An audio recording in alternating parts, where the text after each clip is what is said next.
Oke, kembali lagi di channel Simple Trade Indonesia. Di video kali ini gue bakal membahas kenapa gue tetap masih kerja, berbisnis, dan trading gitu. Apakah hasil trading gue itu nggak bisa menghidupi gue gitu? Nah, ini bakal gue bahas, guys. Alasannya, kenapa sih gue nggak satu aja gitu, trading aja? Oke, jadi seperti yang kalian tahu dari 2017, gue itu selalu bilang trading itu untuk duit jajan tambahan. Bukan berarti nominalnya kecil. Gue bisa bilang trading itu mungkin salah satu income yang sangat amat besar di hidup gue. Tapi gue selalu membuat mindset trading itu hanya duit jajan tambahan. Gue nggak mau membebankan pengeluaran bulanan gue atau biaya kehidupan gue dan keluarga gue itu ke trading. Karena gue tetap mau menjaga bersenang-senangnya gue di industri trading ini, di industri finance ini. Gue tetap mau menjaga psikologi gue bakal tetap waras gitu kalau gue dengan mindset seperti ini gitu, guys. Jadi ini terserah kalian mau ikutin apa enggak. Tapi yang gue selalu bilang, channel ini itu tempat gue sharing kegiatan trading gue, tempat gue sharing pengalaman trading gue, tempat gue live trading sama kalian-kalian semua, tempat gue melampiaskan keluh kesah gue tentang financial market ini. Jadi kalau kalian mau ikutin, boleh. Nah, financial market ini itu selalu jadi end game, guys. Di semua hampir di semua kehidupan orang, guys. Kenapa gue bilang end game? Yang pertama, orang pasti kalau udah lulus kuliah atau lulus sekolah itu biasa kerja. Ini yang pertama. Habis kerja, duitnya kekumpul, biasa berbisnis. Nah, habis berbisnis, biasa duitnya kekumpul itu investasi atau masuk ke financial market. Entah investasi saham, entah trading saham, entah investasi kripto atau trading kripto, forex, semuanya financial market. Nah, ini kan satu, dua, tiga. Kerja, bisnis, dan financial market. Nah, ada orang yang langsung karena financial market duitnya besar sekali, dia memfokuskan ke financial market. Tapi, gue bukan orang yang seperti itu. Gue tetap menjaga ketiga-tiganya. Kenapa gitu? Gue pengen ada 3 keran penghasilan yang berjalan setiap bulannya dan masing-masing ada fungsinya. Yang pertama, kerja. Biasa orang kerja buat apa? Kebutuhan primer, ya kebutuhan utama kalian, kerja. Ini sampai sekarang gue juga masih, guys. Jadi ada pos-posnya masing-masing. Kerjaan gue itu untuk kehidupan gue sehari-hari, beli makan, beli pakaian. Yang pertama nih, kerja. Bayangin nggak kalau misalnya gue langsung fokus ke financial market. Jadi kan yang seharusnya pos buat kehidupan gue sehari-hari, buat gue makan, buat gue beli baju, buat gue beli baju anak bini gue, makan anak bini gue. Jadi harus gue bebankan ke financial market. Yang dimana kalau gue bebankan ke sini, pola pikir gue langsung berubah. Pola pikir gue itu bukan bersenang-senang lagi, bukan mencari duit aja tambahan lagi, tapi pola pikir gue menjadikan ini penghasilan utama. Ketika gue membebankan ke financial market, mindset gue akan gimana cara gue harus profit, profit, profit. Jadinya gue bisa gila gitu. Makanya tetap gue jaga nih, gue jaga psikologi gue biar gue nggak gila, biar gue nggak terlalu gila banget trading gitu. Makanya ini gue jaga di paling akhir. Walaupun ini bisa jadi paling besar, guys, income-nya. Di kehidupan gue ya, gue nggak tahu di orang lain, di kehidupan gue ini salah satu yang cukup besar gitu. Dari ketiga ini. Ini yang tadi pos satu ya, fungsi kerja gue itu hanya untuk kehidupan gue sehari-hari dan keluarga gue. Oke, bisnis gue. Bisnis gue itu untuk investasinya gue. Investasi gue itu apa? Investasi gue itu masa depan anak gue, biaya pendidikan anak gue. Pokoknya yang kedua ini tuh untuk duit nggak kepake, guys. Duit mati gitu loh. Duit gue bekuin aja gitu. Bisnis gue itu semuanya pasti gue berlakukan untuk itu. Jadi untuk jangka panjang sekali. Jadi semua hasil profit dari bisnis gue itu tidak tersentuh satu perak pun. Ini duit mati gitu. Gue taruh ke invest nggak gue apa-apain, nggak gue sentuh gitu loh. Jadi kalau gue taruh ke financial market, gue hilangkan nih yang bisnis ini. Jadinya ujung-ujungnya gue membebani lagi, guys. Membebaninya, oke, gue harus investasi biaya pendidikan anak gue sampai lulus S1 gitu. Gimana caranya gue cari nih dari trading ini. Nah, ini jadi ada beban. Balik lagi, jadi nggak fun, jadi nggak menyenangkan gue tradingnya, guys. Karena trading gue itu harus tetap menyenangkan. Mau profit, mau loss, gue tetap bisa ketawa. Karena tidak ada beban, guys. Nggak ada beban sama sekali. Gue nggak peduli gue profit, gue nggak peduli gue loss. Itu udah mati rasa gue. Karena gue nggak ada beban, gue nggak ada tanggung jawab, gue nggak ada beban, gue nggak ada ekspektasi. Apapun yang terjadi di market, itu terjadilah. Karena mindset gue, ini hanya duit jajan tambahan. Ada dan nggak ada ini, gue bisa survive dari dua ini. Gue tetap kerja, gue tetap ada bisnis. Dengan adanya ini, ah, ini fungsinya apa posnya? Pos ketiga ini kebutuhan tersier. Kebutuhan tersiernya itu apa? Gue pengen beli mobil, gue pengen beli jam, gue pengen jalan-jalan. Ini masuknya semua ke sini. Kalau gue nggak beli jam, gue nggak beli mobil, gue nggak jalan-jalan, nggak apa-apa, gue tetap bisa hidup dengan enak. Nah, dengan adanya ini, jalan-jalan, jam tangan bagus, mobil bagus, enggak ngambil dari hasil kerja gue dan hasil bisnis gue.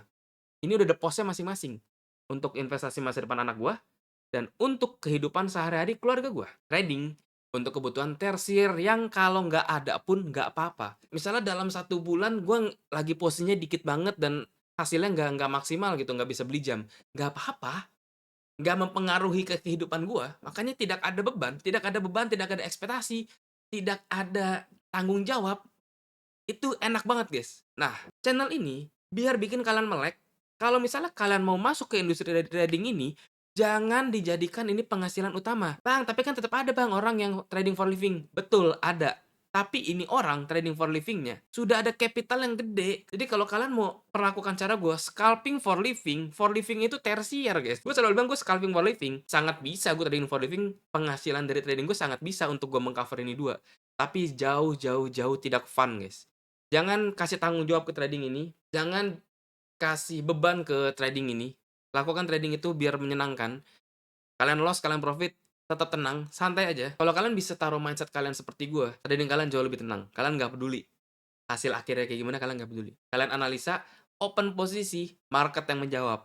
Hasilnya apa? Kalian sudah tidak peduli karena kalian sudah taruh TPSL, apapun yang terjadi, terjadilah. Itulah kenapa gue bisa survive di industri ini dari 2017 sampai 2026 ini, karena gue tidak ada ekspektasi dalam industri financial market ini, guys. Gue tetap kerja, gue tetap berbisnis, gue tetap menghasilkan uang dari trading. Jadi tiga-tiganya, tiga keran gue berjalan dengan masing-masing. Posnya udah gue jaga ini. Jadi mindset gue tetap waras, gue nggak gila-gilaan banget trading, kalau loss pun gue nggak masalah. Jadi gitu, guys. Kenapa gue selalu bilang, kalian harus benar-benar disiplin, bukan disiplin entry-nya, itu disiplin dalam marketnya itu belakangan banget.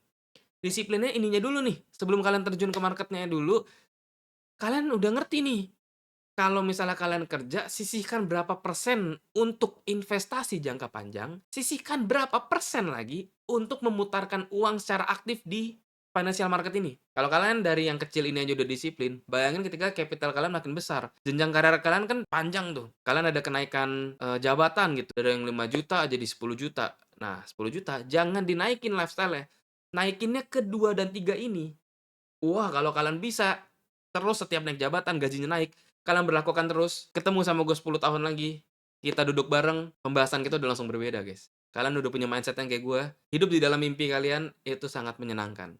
Udah nggak ada rasa takut saat loss, karena kalian sudah aman dengan kedua ini. Wah, itu sangat menyenangkan sekali. Industri financial market ini gue selalu bilang ini industri yang susah, tapi ketika kalian bisa menaklukkannya, gue nggak bilang menaklukkan marketnya, gue bilang menaklukkan diri kalian sendiri. Kalian hidup kalian udah enak banget, guys. Kalian cuma diem, pegang HP, open posisi, tutup, ngopi, ngobrol sama temen, nongkrong santai, apapun yang terjadi, terjadi. Kalau profit, sudah, kalian ngantongin duitnya. Kalau loss, dua ini masih nge-backup. Itu menyenangkan sekali. Industri financial market ini sangat amat menyenangkan, guys. Kalau kalian bisa mengendalikan diri kalian sendiri. Makanya banyak yang nggak survive di industri ini karena duanya belum matang dulu. Menurut gue dua ini tuh udah basic banget sih. Ini harus sih, ini paten. Ya, begitu ya guys ya. Makanya gue selalu di sini kayak setaunya itu bukan teknikal, bukan cara tradingnya. Gue selalu kayak setaunya itu di sini tuh mindset gitu loh. Yang gue pengen benerin itu mindsetnya dulu. Karena analisa itu semua orang, aduh pasti gampang banget belajar ya guys. Semua, kalian mau pelajari metode apapun, 1-2 hari kalian benar-benar kulik, itu pasti kalian langsung ngerti cara analisanya. Tapi kenapa hasil akhirnya bakal tetap sama gitu? Mindset, psikologi, guys. Makanya metode yang sama, open posisinya berbarengan, hasil akhirnya bakal berbeda. Karena ketika kalian open posisi, itu sudah tidak ada urusannya sama analisa kalian, udah nggak ada urusannya sama teknikal kalian. Kalian berurusannya langsung sama diri kalian sendiri. Ketika running profit, kalian bisa nggak sesuaiin running profitnya? Pengen TP di 30 pips, kalian tahan sampai 30 pips. Jangan pas 20 pips kalian take profit.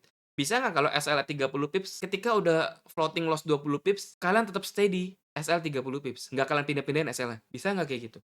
Disiplin di situnya, pegang omongan gue, nggak mungkin kalian margin call terus-terusan, nggak mungkin kalian jadi nol dan deposit terus-terusan. Guys, dari 2017 ini waktu yang panjang banget, gue sampai 2026, hampir 10 tahun gue di financial market, gue nggak peduli metodenya apa, gue sangat realistis guys orangnya. Hasil akhirnya itu yang dilihat, kalian bisa survive apa enggak, kalian bisa cuan apa enggak dari industri ini. Itu doang yang dilihat guys. Gak peduli lu mau pakai metode apa kek, mau tarik garis, mau jadi desainer, mau jadi apa kek, lu gambar gunung di trading view lu, gue nggak peduli. Ketika lu ketemu sama gue, bang dalam 1 bulan gue bisa profit berapa persen, itu aja yang mau gue tahu guys. Gue nggak peduli metode lu apa, karena semua metode menurut gue bisa gue pelajari, dan metode gue sampai sekarang cuma itu aja. Yang bikin gue survive bukan metodenya, gue realistis, cuma cari 30-50 pips selesai. SL nya berapa? 30 pips juga selesai. Banyak yang bilang kenapa RR 1 banding 1 nggak 1 banding 2? Nggak usah ngomongin RR dulu kalau misalnya lu nggak bisa realistis, lu jauh-jauh ngomongin RR, pas running profit lu masih ngeliatin gitu.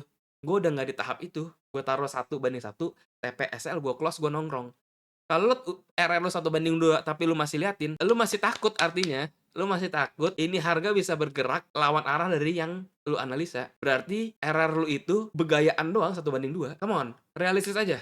Duit depan mata 30 pips, SL 30 pips 1/1. That's it, gue survive hampir 10 tahun.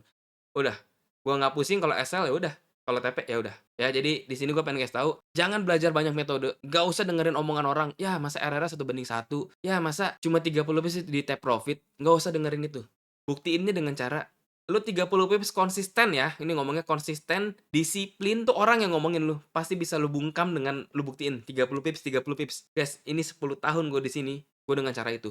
Gue nggak muluk-muluk. Ada memang yang nungguin 100 pips, ada. Betul, gue menghargai itu. Tapi hasil akhir dalam satu hari gue lebih dari 100 pips. Per satu posisi gue 30 pips. Satu posisi. Ada orang yang emang 100 pips langsung satu posisi 100 pips. Tapi kalau dalam start jam 7 pagi, tutup jam 12 malam, hasil akhir gue lebih dari pips orang itu. Semua orang punya cara berbeda-beda. Nggak usah dengerin omongan orang. Buktiin aja. Kita bisa scalping. Kita bisa make money. Udah ya, realistis jadi trader, kita selalu minimalisir resiko, maksimalin profit, minimalisirnya gimana? Realistis, 30 pips 30 pips saja. Oke? Itulah kenapa gue tetap bertahan di 3 ini. Gue pengen waras, pengen tetap senang-senang di industri ini. Gue nggak peduli omongan orang, scalping for living, hidup gue enak, hidup gue nyaman, karena gue punya pola pikir dan mindset yang sudah amat mateng gitu. Gak akan gue ubah-ubah lagi, gak akan mencoba metode-metode lain. 3 cara yang gue sebutkan tadi itu udah sangat amat enak sekali. Jadi kalian tinggal ikutin, terserah kalian kalau mau ikutin dibikin 3 post kayak gini, silahkan. Atau kalian punya metode lain, gua nggak memaksa untuk kalian join ke sini dan mengikuti mindset gua. Semua orang punya mindset masing-masing, tapi kalau kalian dengarkan dengan teliti, 3 cara ini udah paling realistis, guys. Buat kalian survive di industri ini dan buat masa depan. Jadi tetap, gua nggak muluk-muluk, gua tetap kerja kok. Lakukan tiga-tiganya, semua kondisi keuangan kalian bakal aman. Buat hidup aman, buat investasi aman, dan buat kebutuhan tersier kalian. Mau jalan-jalan ke luar negeri, beli jam bagus, mobil bagus, semua tercover. Tanpa mengurangi satu dengan yang lainnya. Semua terkoneksi, tanpa mengurangi satu dengan yang lainnya, hidup kalian nyaman. Oke, kita tutup sampai di sini. 2026 kita semua bakal jauh lebih sukses, bakal jauh lebih tajir, lebih sehat semuanya. Seperti biasa kita tutup sampai di sini. Buat trading jadi simple, bareng Simple Trade. Bye-bye.